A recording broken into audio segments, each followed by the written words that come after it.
welcome back to another video with me, Tom at DT Performance, and this time I've decided to come out in another TVR.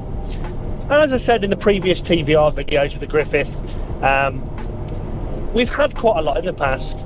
We're fairly au fait with them now. We've got the specialists around us, the independents, to give the nod of what is a good car, and so we continue to live and sell the cars that we absolutely love continuously going forward.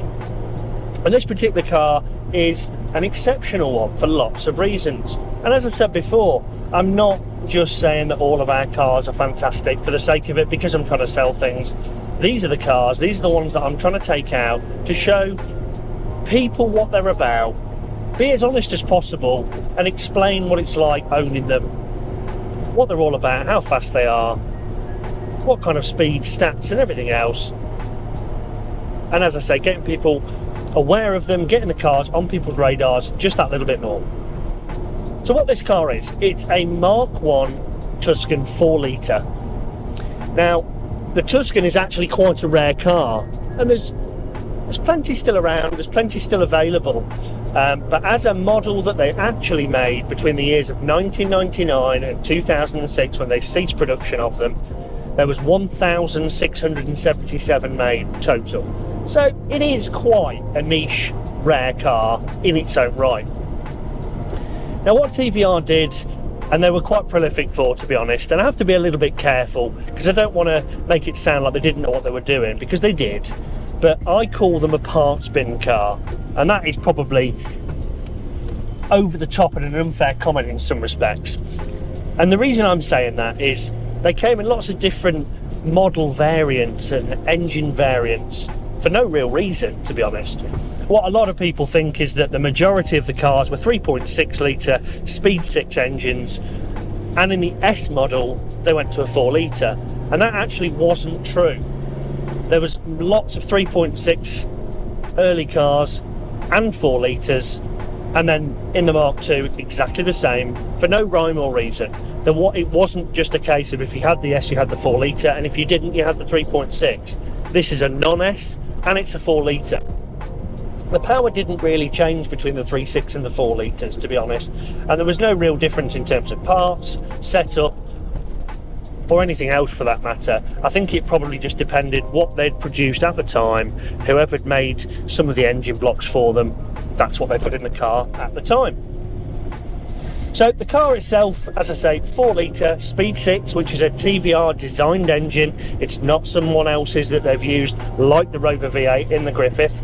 This is a thoroughbred engine that they've made from scratch, and quite a famous engine because they had two of these engines essentially together to make the Speed 12, which went in the very rare Speed 12 Cerberus, which recently sold for an astronomical amount of money at auction, and I think it was one of 2 or 3 cars.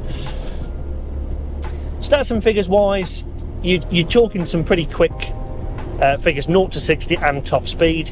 They're 325 horsepower and around 4 seconds to 60. Most TVRs will stretch their legs over 160 miles an hour on paper, and that's from a gearing ratio and everything else. That's how they work it out, rather than, I would imagine, actually a tested top speed. Now, the Tuscan was quite a big step up from the likes of the Griffith in terms of a modernisation. So everything went digital. So we've got a sweeping dash here, you've got a central dashboard with your trip, fuel pressure, oil temperature, coolant temperature and all those kinds of things right in front of you, with some billet aluminium stalks, so they went away from the Vauxhall and the Ford parts and they moved to their own, and then instructed the likes of Momo for these flat bottom steering wheels, which are quite 90s, early 2000s max power, I think, but it's not tasteless. It fits within the car really well. They also moved away from the things in the Griffith video that I put. We had window switches out of a Vauxhall Calibra / Cavalier. In this, they've gone for a milled billet aluminium, as I say, switch, which is actually a turn dial knob. If I'm honest, they don't work very well. And that's part of the quirk of what works for TVR and what people admire.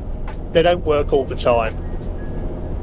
but it's part of its character, and it's what I find particularly endearing from an ownership perspective, and what I actually like about what they represent as a brand. But what is it like to drive? To drive is actually very, very easy. You've got the same 5-speed box that's in the Griffith, which I believe and have confirmed since is a Tremec gearbox. It's a fantastic box, very simple, very robust, very easy to use. It's not clunky, it's not harsh, it just does exactly what it says on the tin. The engine is very torquey, and you've got a very linear power curve from around about 3,000 revs all the way up to the red line at 6.5 to 7. It's just one of those cars you can jump in, and if you treat it with a bit of respect, you could drive it anywhere, anytime. The downside is on a day like today, when it's 2 degrees and it is mildly moist, you've not got any driver aid. So you've got no ABS, you've got no DSC, and you've got no traction control. So you do have to hang on for dear life if you want to push on.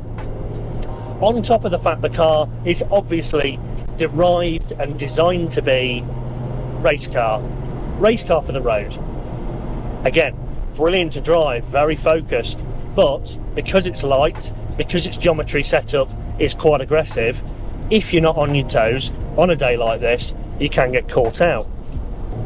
Now, following on from the theme of modernisation away from the likes of the Griffith and the old wedge-shaped cars, what they did do was make it more modern. From, you've got a better stereo infotainment system, you've got air conditioning, which invariably doesn't work, but it's there, and if you want it to work, you can make it work.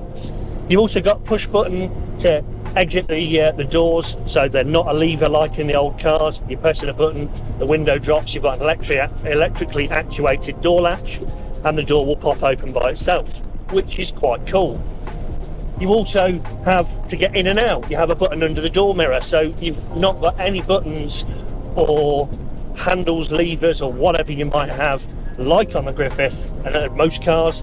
You've got the push button underneath the mirror, and again, that actuation from the door latch, it will pop open and the door will present itself to you in a very futuristic fashion. So this particular car, what makes it special? Well, it's a very low owner car, it's a very low mileage car, and it's had an awful lot of money spent on it over the years. Again, some preventative measures, some reactive measures, and some just normal maintenance that you would need to do.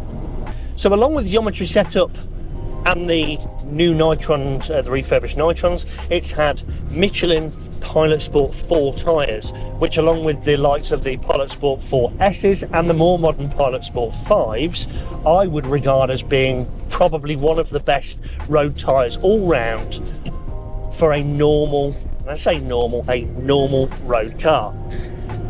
Main reasons being is fantastic feedback in all weathers. So you've got very good wet weather grip, you've got very good dry weather grip, and they stand up very well to hot weather. If you're pushing on in the corners, if you're doing light track work, those kinds of things. Like I say, it's the tyre that does it all. It adapts extremely well.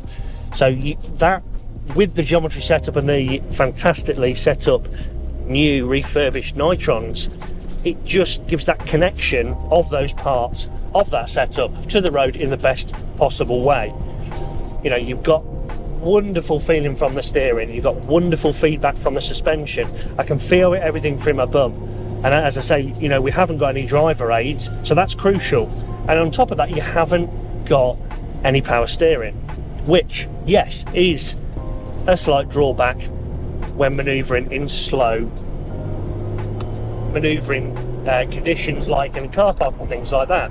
But actually, that flips on its backside, and when you're on the road and you're above 20, 30, 40 miles an hour and certainly pushing on in the bends, you're connected absolutely to the road. You've not got any hydraulic steering that's taking the feel away, and you know, you're not being able to judge it quite as well, or electronic assisted power steering. You've just, you in the road, you make that slight adjustment with the wheel, it's going to do exactly what you want it to do. And as I say, the tyres, the geometry, the suspension do all of that in conjunction with each other very, very well.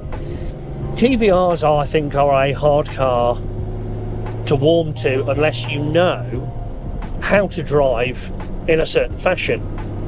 I think a lot of people can grab them by the scruff of the neck, go out there and get 8/10 out of the car and enjoy it. Perhaps have a little bit of poo in their pants afterwards, but they're going to enjoy the car. That's why you buy one. But this particular car, and I'm not just saying this, I really mean it, feels so planted, it's so bloody usable. It's one of the best Tuscans that I've driven in terms of setup ever. I was going to say in a long while, but ever. We've had quite a few Tuscan Mark IIs, we've had an early Mark I which we didn't actually sell because it didn't meet our standards, along with the likes of the Timuras, which are a very similar platform, and more recently driven a T350C. This, hands down, is the easiest to drive and the most compliant when pushing on. There's a very, very good example. It's also very recently had a new clutch.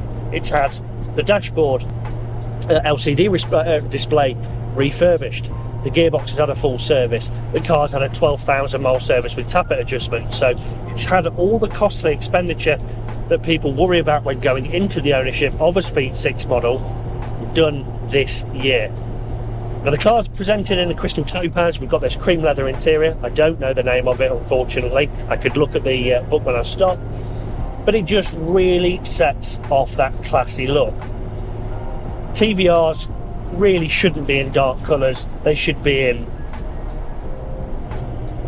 vibrant colours, colours that shout, colours that are different. And for me, this just does it perfectly. You've got a blue top dash, black steering wheel, so it's nice, dark and nice and practical. But you've got the cream leather seats, which look wonderful with the backs of the seats colour-coded to the car, and the crystal topaz is a 3-stage pearl, which just looks absolutely beautiful. You'd be forgiven for thinking it looks blue, but it's actually more of a pale turquoise with a gold flip paint in it. So it just looks super cool, super different, which, let's be honest, as I say, that's what you want in a TVR.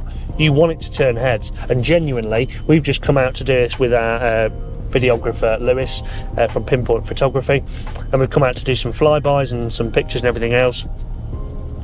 And it's been a long while since people have stopped, stared and take pictures of a car that I'm in that's under £50,000. And I really mean that. You know, if you go out in a Ferrari or a bright orange Lamborghini, of course people are going to go, look at that, take some pictures, stop, stare.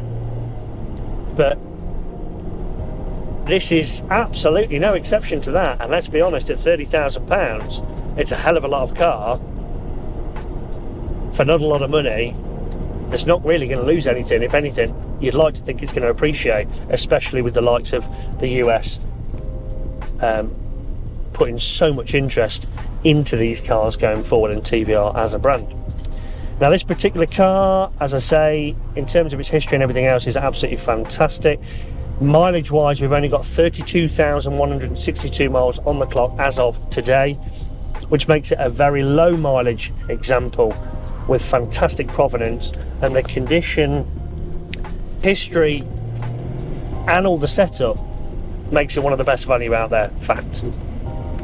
And I don't use that word fact lightly. We can all have an opinion on things, but when you're absolutely sure, which I am, you've got to say it. And I think the person who's going to buy this car is going to be very, very lucky.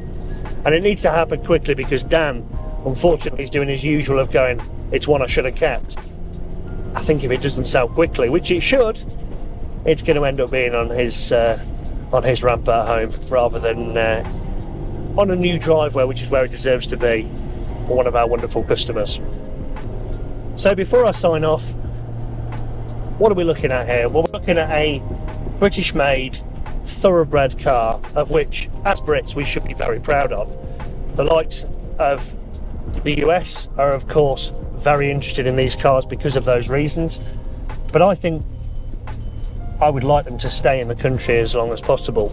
We do sell to the US, but I do like these to come back to us at DT for repeat business, and hopefully when we do sell it, we will get the opportunity to sell this car once more. So if you want a British-made sports car that's got great provenance, low miles, looks fantastic. You don't want to spend crazy money like Aston Martin money and all those kinds of things. I think the TVR brand is absolutely where you should be looking. I think the Tuscan is incredibly usable. I think this particular one has had all the right bits done. It's very usable. The tyres, the suspension, the setup, as I say, and the colour, crystal topaz, is absolutely, well, it's sexy as anything. It really is. 29,950. 30,000 mile car. Looks like that. How can you go wrong? Well, the answer is I don't think you can. I still haven't owned a TVR, and every single time I drive one I think I need to very, very quickly. And this one, as I said earlier, Dan really wants to own, and I think that says it all. I've said before, I'll say it again, everything we buy we want to own ourselves, and that really is a prime example of it. Check it out.